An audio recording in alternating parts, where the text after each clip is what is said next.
The steps are simple. You start by looking for any addition or subtraction so you can reverse that operation.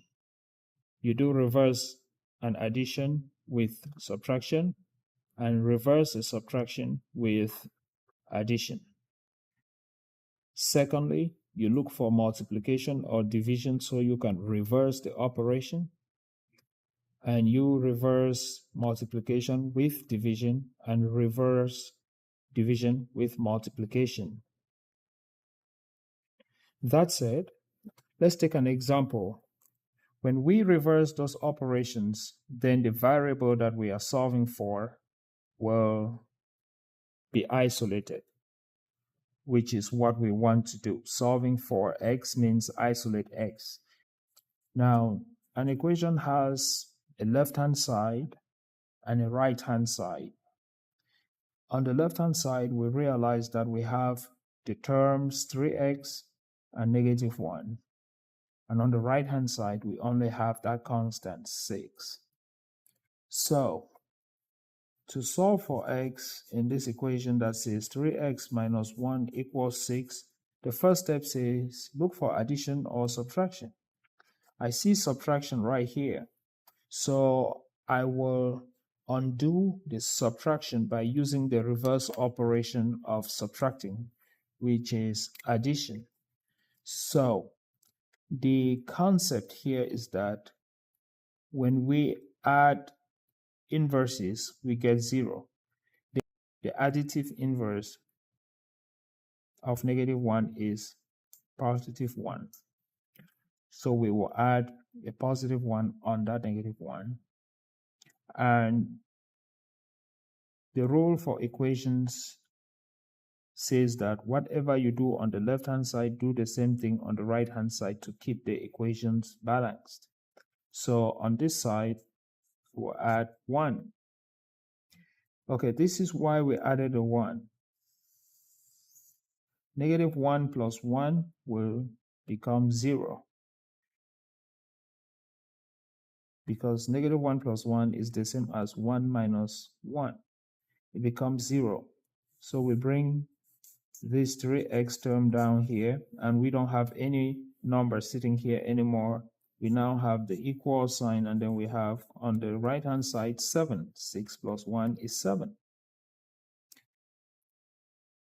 That is step 1.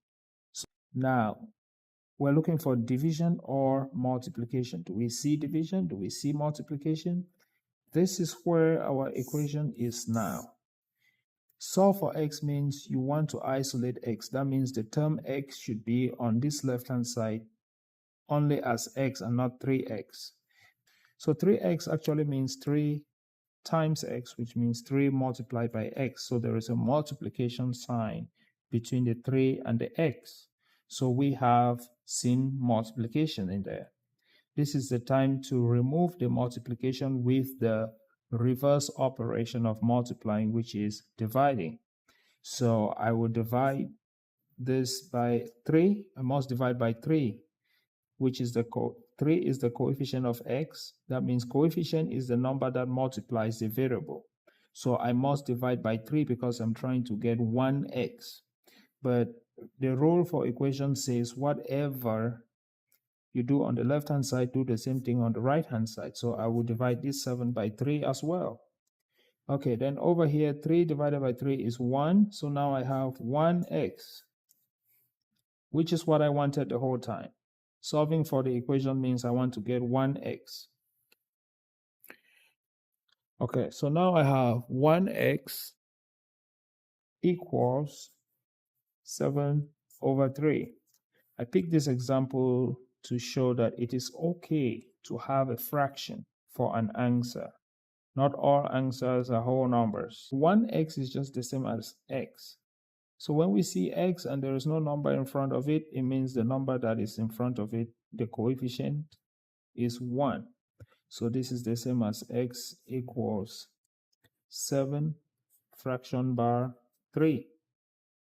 Okay, and also just to make an extension, this is the same as we can write this fraction as a mixed number.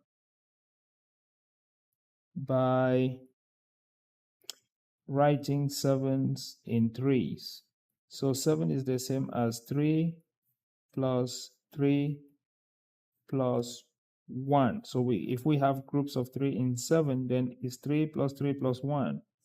All of that over 3. So that's another way of writing 7 over 3. So this is the concept of writing in as a mixed number. So these three numerators share a common denominator of 3. So this means I can write it as 3 over 3 plus the second 3 over 3 plus that 1 over 3.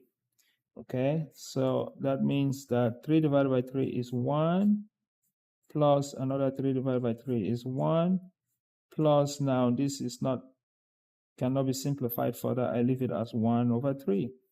So that means this is all of the answer is right here. All of this is just showing you how to write an improper fraction as a mixed number. So now I have 1 plus 1, which is 2 whole 3s, and then there is a 1 out of 3 left. Okay, so this number 7 over 3, this is the same number written as a mixed number. This other strategy says that we are trying to, that the strategy says that this is the x that we are trying to isolate. But before the x became 3x minus 1, the x got multiplied by 3 to become 3x. And then the 3x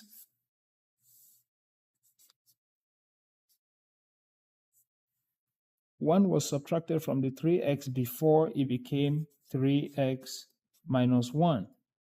Now, when it became 3x minus 1, it was now said that it is equal to 6 on this side. So, if we want to go back from 6 to x, we need to do the reverse operations that were happening here. Remember, we have a multiplication of 3 and we had a subtraction of 1.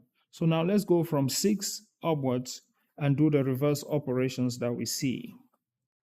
So going backwards from 6, what will be the reverse operation of this subtracting 1 here? It will be adding 1. So from 6 to get to this step, from here to here, we do the reverse of this operation here. So we do plus 1. We do plus 1 to get 6 plus 1, we get 7. Okay, so at this step, 3x is equal to 7. But we want x. So from this 7, to go up the next step, there was a multiplication of 3 on this side. So on this side, we do the reverse. So going up from here, the reverse of multiplying is dividing. So we divide by 3. And so we will have 7 divided by 3 right here. And now x is equal to 7 over 3, just like we had over here. X is equal to 7 over 3.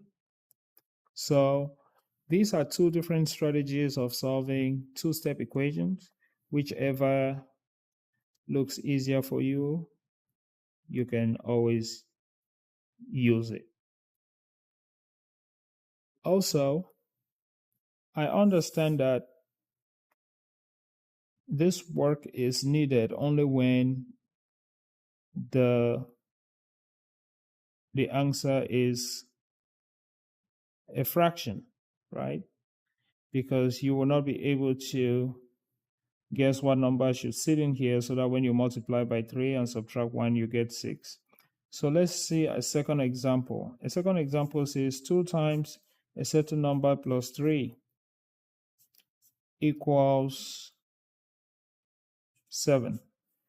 Okay, now this is what those kind of problems that you can solve without using all of this strategy, but I suggest mastering these strategies because sometimes the answer could be negative, the answer could be a fraction. But for a problem like this, you can quickly guess that 2 times 2 is 4, 4 plus 3 is 7, so the x should equal 2.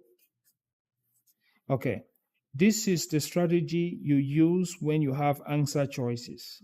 So if you had some answer choices A, B, C, D, and let's say you had A1, B2, C3, and D4 for this as answer choices for this problem, what you want to do is take each answer choice and plug it into and substitute.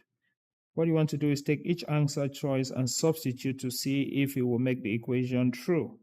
So let's start off like we are in an exam. I want to find out if A is the correct answer. Is x equal to 1 in this equation?